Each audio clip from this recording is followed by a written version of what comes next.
Hello students, today I am going to teach you about position words, that is preposition, by the help of this activity. So let's begin.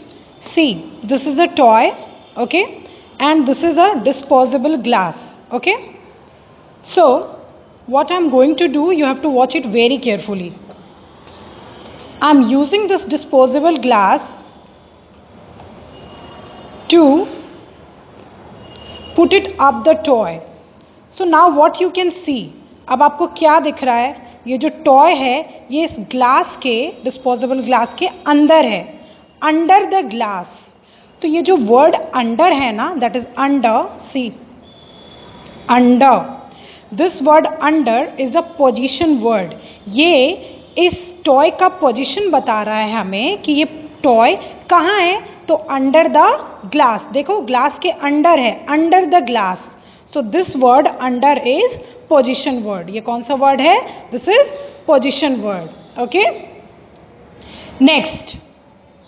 Now I am going to change the position of this glass. I keep it like this. अब मैं इस toy को उठाकर इस glass के अंदर डाल देती हूँ. तो क्या ये अब भी अंडर द ग्लास है? अभी भी हम इसको अंडर द ग्लास कहेंगे? नो, अब ये हो जाएगा इन द ग्लास. ग्लास में, ये ग्लास में है, ग्लास के अंडर नहीं, ये ग्लास में है. तो ये हो जाएगा in, I N, in the glass. Okay, तो ये जो आई एन इन वर्ड है, this is also a position word. ये हमें इस टॉय का पोजिशन बता रहा है कि ये टॉय अभी कहाँ है. तो ये ग्लास, इन द ग्लास है, ग्लास में है. Understood? So this in word is also position word. Next, अब आप देखो, हम इस टॉय का पोजीशन चेंज करते हैं.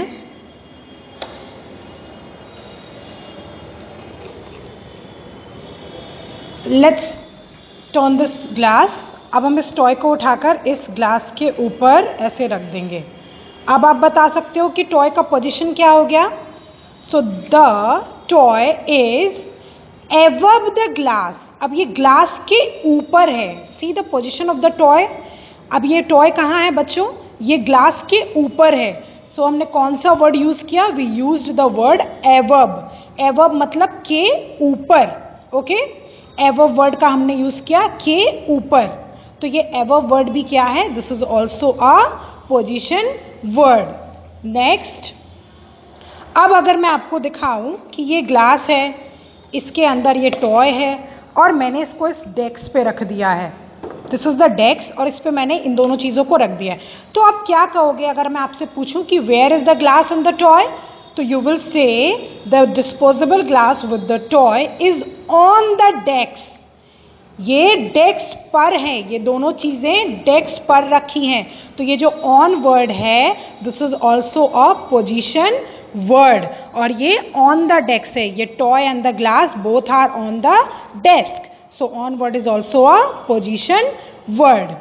Now see, now this is the glass. See, अगर मैं इस टॉय को उठाकर ग्लास के पीछे रख दूं, देखो आप, दिख रहा है क्लियरली, मैंने टॉय को उठाया और ग्लास के पीछे रख दिया. तो आप क्या कहोगे? The toy is behind the glass. Behind मतलब के पीछे, ग्लास के पीछे. तो this behind word is also a position word. Next, अब इस टॉय को हम उठाएंगे और ग्लास के सामने रख देंगे. देखो, तो अब आप क्या कहोगे? The toy is in front of the glass.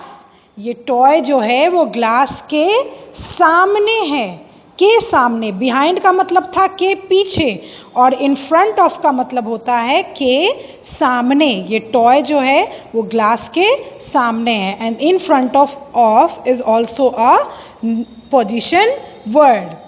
Next, अब आप देखो, ये ग्लास है, इसके बगल में मैंने इस टॉय को रख दिया है. तो अब इसकी पोजीशन क्या हो गई? अब इसकी पोजीशन हो गई बिसाइड, मतलब के बगल में. जब किसी चीज़ के बगल में कोई चीज़ रखी हो तो उसके लिए जो हम वर्ड यूज करते हैं दैट इज बिसाइड, मतलब के बगल में. नेक्स्ट इज, अब आप देखो, that's very interesting. This is one glass, this is another glass, और मैंने इस टॉय को उठाया और इन दोनों के बीच में रख दिया। अब आप मुझे बता सकते हो कि इस टॉय की पोजीशन क्या है? इस टॉय की पोजीशन ये है कि इन दोनों ग्लास के बिटवीन में है। बिटवीन का मतलब होता है बीच में। दिस बिटवीन मीन्स बीच में। देखो इन दोनों ग्लास के बीच में ये टॉय रखा है, and so this is called between. बीच में, दो चीजों के बीच में जब कोई चीज होती है तो that is called between. So now students, hope you all have understood कि पोजीशन वर्ड क्या होते हैं। पोजीशन वर्ड वो होते हैं जो हमें किसी ऑब्जेक्ट का पोजीशन बताए कि वो कहाँ पे रखा है और कैसा रखा है। तो अब आपके समझ में आ गया होगा। अब आप देखो पोजीशन वर्ड्स क्या क्या है। Above, on, behind, beside, under, in front of, between. These all are called position word, means preposition. वो words जो हमें किसी object का पोजीशन बताए कि वो कहाँ रखी है चीज, कहाँ पे है, that is called position word or preposition. Okay students, hope you all have understood. See this video very carefully, you will understand it properly.